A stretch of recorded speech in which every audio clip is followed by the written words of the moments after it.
Please get ready for transcription number 155. 5 seconds. Start. Mr. Chairman, sir, I rise to support the demand for grants of the Ministry of Labour. On this occasion, I would like to draw the attention of the government through you to the fact that labour constitutes the power of a nation.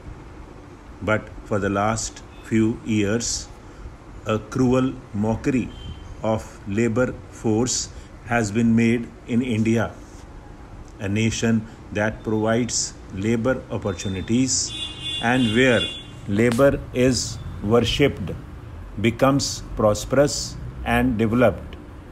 But I would like to draw the attention of the Honourable Minister to the happenings of the last few years so that the repetition thereof is avoided. The figures of the last 5 years stand a testimony in our records to the fact that the opportunities of employment have been lessened in India. The policies that tended to lessen the opportunities of work have been enforced in this country. 2 crore and 35 lakh educated unemployed youths had registered their names in 1985 in different employment exchanges in India. The figures of mid-1989 collected after a gap of 4.5 years reveal the number of such youths as approximately 3 crores and 50 lakhs. This means an increase of 1 crore and 15 lakhs in a period of 4.5 years. Yet many rural educated youths do not have access to these exchanges. The then government stated that the number of educated unemployed thus would touch 5 crores if the rural folk were also taken into account. The then government had also conceded that if rural uneducated youths were also added to this number, their number would be 10 crore youths, that is 20 crore hands idling for want of jobs and employment. This is the direct result of the policies adopted for the last 7 years in our country. Through you, I would like to draw the attention of the government towards this problem.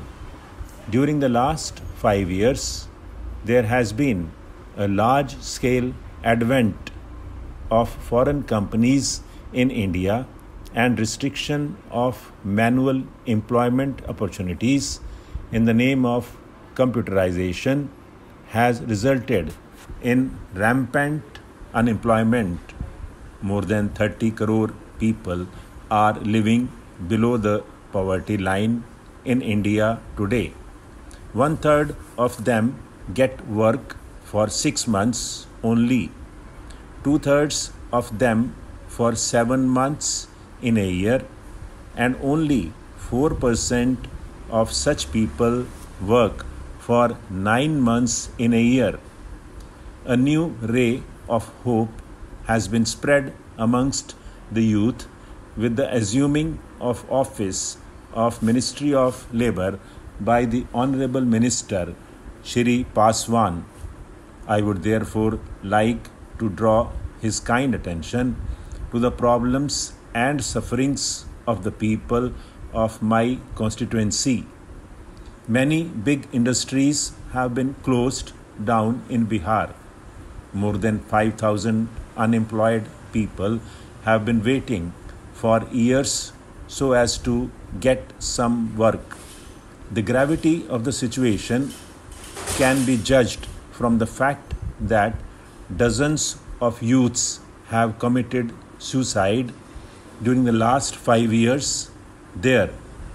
I had an opportunity of visiting that place recently.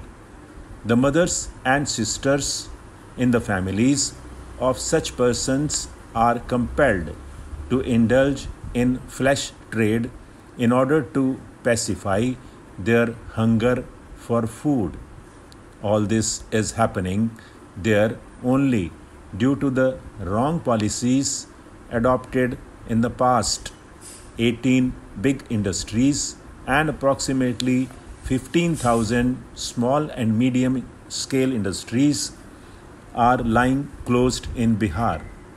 More than 25,000 other industries are on the verge of closure, and the labor force thereof has either been rendered unemployed or is on the verge of being rendered jobless.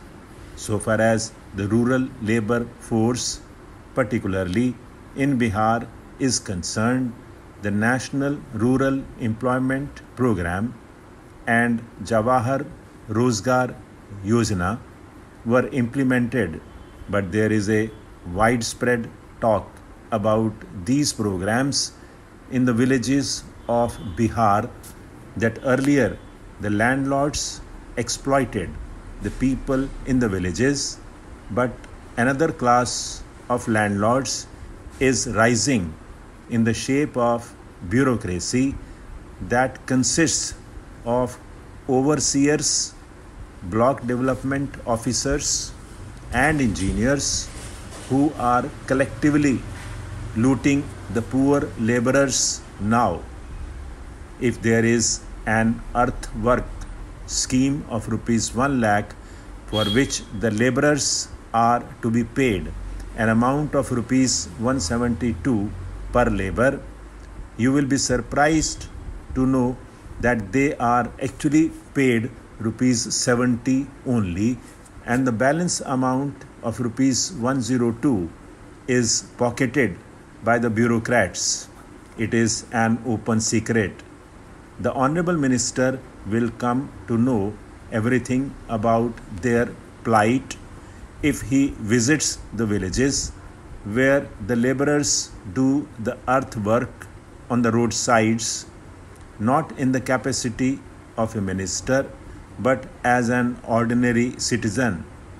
He will also find for himself as to how the rural laborers are being subjected to rampant exploitation, and how does the bureaucracy plunder them of their rightful earnings so as to fill their own coffers.